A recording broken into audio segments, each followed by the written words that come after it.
dhulqaboobaha waddanka Ruushka waliba biyaha badda guntooda waxa ku hoos dhuumanaya oo dhex mushaaxaya hubka ugu khatarta badan adduunka ayna ka saasaan wadamada adduunka badankood. waa hubka kaliya ah ee qaaradda adduunka ka masixi kara waddanka Mareykanka una bedeli kara qaaradda Yurub dambas iyo ciid. waana hubka kaliya ah ee gubi kara meelo badan oo dhulka ka mid ah muddo daqiiqado gudahood marka la taabto hal lambar. waana gujiska Typhoon ee midowgii Soviet sameeyeen. intaas kadibna Ruushku uu dhaxlay uu gacanta ku hayo wuxuu gacanta ku dhigay gujiska ugu weyn uguna khatarta badan adduunka. waa gujis dheereeya nukliyeerkana qaadi kara waxayna burburin kartaa wadamo cadow ah. waa khatarta ka soo wajahan badda. waa gujiska Typhoon. maxaa loo sameeyay? awoodeedu intee leeg tahay? muxuu Ruushku ku falayaa tolob gujiskan aadka u weyn? jawaabta anaa ku haya. waxaa caddaatay inuu Mareykanku ka baqayo hubkan ayna sababtay inaan Ruushka la soo hawaysan. dhammaadkii dagaalkii qaboobaa ee u dhaxeeyay midowgii Soviet iyo Mareykanka. midowgii Soviet wuxuu bilaabay mashruuc lagu magacaabo 941 Akula kaas oo looga gol lahaa samaynta gujisyada nukliyeerka qaada. xilligaas waxa loo bixiyay Akula, laakiin midowgii NATO waxa uu u bixiyay Typhoon. waxa uu ahaa mashruuc weyn. hadafkiisuna waxa uu ahaa inuu la tartamo gujiska Mareykanka ee Ohio.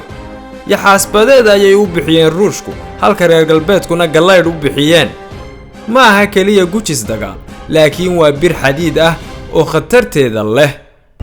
waxaana lagu tiriyaa gujisyada ugu culayska badan. miisaankeedu waxa uu kor u dhaafay 48 kun oo tan. waxaa si guud loogu aqoonsan yahay mid ka mid ah saddexda gujis ee adduunka ugu waaweyn. dhererkeedu waxa uu ka dheer yahay garoomada kubadda cagta. dhererkeeda waxa lagu qiyaasaa 170 mitir.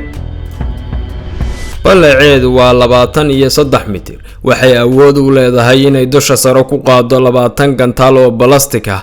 noocoodu R39 yahay. halkii gantaal oo ay qaado waxa uu jari karaa masaafo 8,000 oo kiiloomitir ah.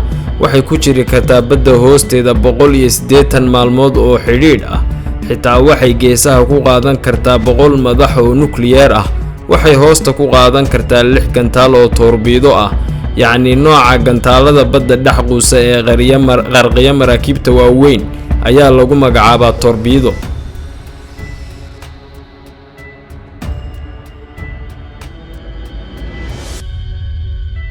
waxay dusha sare ku leedahay nidaamka difaaca cirka ee ka ilaalinaya dayuuradaha. muuqaalka sare ee gujiska waxaa laga sameeyay birta khafiifka ah ee aluminum iyo titanium, taas oo u sahlaysa inay biyaha barafka hoos u quusto kuna hoos jirto muddo badan.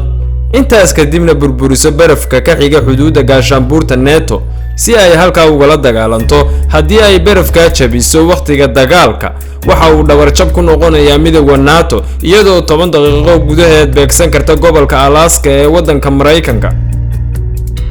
waxaa la sameeyay gujisyadan intii u dhaxaysay 1977 ilaa 1989. waxaa la sameeyay 6 xabbo oo noocan ah, laakiin kadib heshiiskii u dhaxeeyay midowgii Soviet iyo Mareykanka ee joojinta hub samaynta waxa uu Ruushku xilligaa howlgab ka dhigay 3 gujis oo Typhoon ah, kuwaas oo laga saaray nukliyeerkii ku jiray kadibna howlgab laga dhigay oo ka fadhiista shaqada.